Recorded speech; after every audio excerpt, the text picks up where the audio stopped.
Berkati Tuhan. Shalom. Shalom. Apa kabar? Baik. Luar biasa, puji Tuhan. Semua baik dan sehat, karena itu membawa hidup untuk berjumpa dengan Tuhan pada minggu sengsara yang kedua. Ibu bapak saudara yang dikasihi dan diberkati Tuhan, bukan dengan emas perak, bukan dengan barang panah, tetapi dengan tubuhnya, dengan darahnya sendiri, dengan nyawanya, Yesus menebus saya, ibu bapak saudara. Sebuah pengorbanan yang sangat besar. Dan tidak ada cinta sejati tanpa pengorbanan. Itu cinta sejati Tuhan untuk saya dan bapak ibu saudara sekalian. Ibu bapak saudara, pengorbanan artinya tindakan memberikan sesuatu yang berharga pada kita untuk orang lain. Dan pengorbanan dilandasi oleh cinta.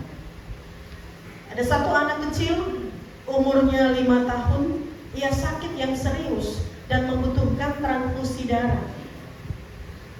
Satu-satunya donor darah yang cocok untuk anak itu adalah kakaknya. Kakaknya ini juga masih kecil, umurnya 7 tahun. Jadi dokter tanya untuk sang kakak, apakah kamu bersedia memberikan darahmu untuk adikmu? Anak umur 7 tahun ini dengan polos bilang begini, dokter, apakah saya akan mati dengan memberikan darah saya?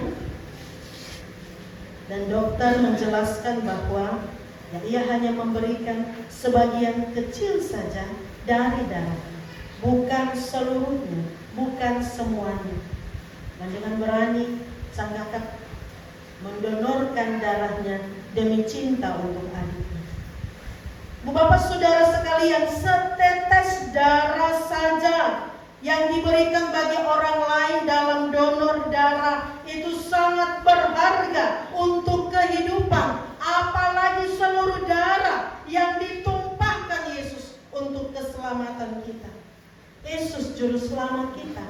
Tubuhnya terpecah, darahnya tercurah. Bukan setetes ya ibu bapak. Ia dicambuk, ia dilukai, ia ditombak. Seluruh darahnya, bahkan nyawanya, ia korbankan untuk saya ibu bapak saudara.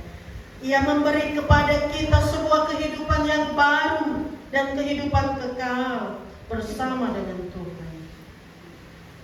Nah ibu bapak saudara, seperti dalam pembacaan kita Matius 26 ayat 26 sampai 29 tadi, tema khotbah kita sepanjang minggu ini menyatu dalam pengorbanan Kristus. Menyatu dalam pengorbanan Kristus. Jadi rupanya kita bukan hanya sekedar merenung di pikiran kita bukan sekedar menghayati pengorbanan kita, pengorbanan Yesus dengan hati kita, tapi kita mesti menyatu, menjadi satu dengan pengorbanan Yesus itu. Ketika Yesus makan Paskah dengan murid-muridnya, ada hal yang berbeda dari makan Paskah yang biasanya dilakukan oleh orang-orang Yahudi ketika merayakan Paskah. Orang-orang Yahudi ketika makan Paskah itu, mereka merayakan kemerdekaan mereka, pembebasan mereka saat Israel keluar dari Mesir. Mereka mengingat peristiwa Eksodus, kuasa Allah yang dinyatakan itu. Karena itu keluarga-keluarga Yahudi berkumpul, menceritakan ulang kisah itu, makan bersama untuk merayakan pembebasan Allah yang dahsyat itu. Dan di dalam peristiwa makan Paskah, mereka menemukan identitas mereka. Jadi bukan sekedar makan dan minum untuk kenyang atau sekedar sebuah tradisi. Tapi di dalam makan Paskah itu identitas keyahudian mereka.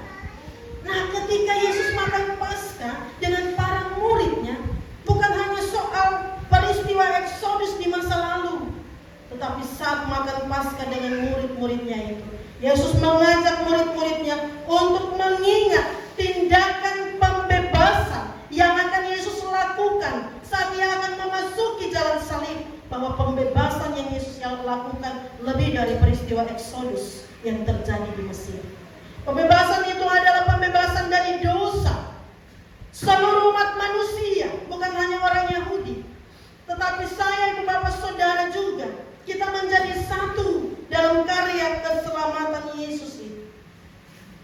Nah, ibu bapak, kita lihat di dalam bagian bacaan dalam perjamuan akhir bersama murid-muridnya itu, Yesus mengucap berkat untuk roti sebagai tubuh, juga mengucap syukur untuk cawan berisi anggur yang melambangkan darahnya.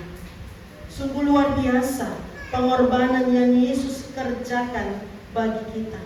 Pembebasan, kemerdekaan dari dosa dalam karya penderitaan dan kematian Kristus itu. Roti melambangkan tubuh Yesus yang disalibkan, yang terpecah-pecah untuk menjadi berkat keselamatan bagi kita. Karena itu panggilan kita adalah panggilan untuk menyatukan diri dalam pengorbanan Kristus, adalah panggilan untuk menderita demi menjadi berkat untuk orang lain. Jadi ada prinsip yang berbeda. Prinsip manajemen, ibu bapak saudara, orang-orang manajemen pasti tahu M to M. Kalau prinsip dunia M to M itu man to money, manusia untuk uang, untuk keuntungan diri sendiri. Tapi dalam kekristenan prinsipnya adalah martir message, pengorbanan untuk pemberitaan Injil, untuk pembebasan atas Injil, sebagaimana yang Yesus kerjakan. Jadi kalau dunia itu ambil untuk keuntungan kita, yang Yesus lakukan dalam pengorbanannya, melakukan untuk menjadi berkat keselamatan bagi dunia. Nah, karena itu panggilan kita untuk menyatukan diri dalam pengorbanan Yesus adalah untuk menjadi berkat. Jadi bukan hanya mencari, melakukan untuk keuntungan kita, tapi untuk menjadi berkat bagi sesama. Ingat ibu bapak saudara, hakikat kehidupan Yesus adalah penderitaan. Ia menjadi manusia, ia terlahir di Bethlehem adalah untuk menderita dan mati. Karena itu setiap orang yang mengikuti Yesus, setiap orang yang melayani Yesus harus siap menderita, menyangkal diri, memikul salib, dan ikut Yesus. Tubuh Yesus yang satu itu dipecah-pecahkan supaya setiap orang yang terpecah oleh berbagai perbedaan disatukan dalam karya keselamatannya. Jadi kita semua juga sebagai gereja dari berbagai latar belakang dipersatukan oleh Yesus, beroleh keselamatan bukan hanya Israel, tapi seluruh umat manusia. Darah yang sudah tertumpah itu, darah perjanjian untuk pengampunan dosa setiap kita, supaya kita selamat. Dan karena itu kita mesti menghargai pengorbanan Yesus. Jangan sia-siakan pengorbanan Yesus itu.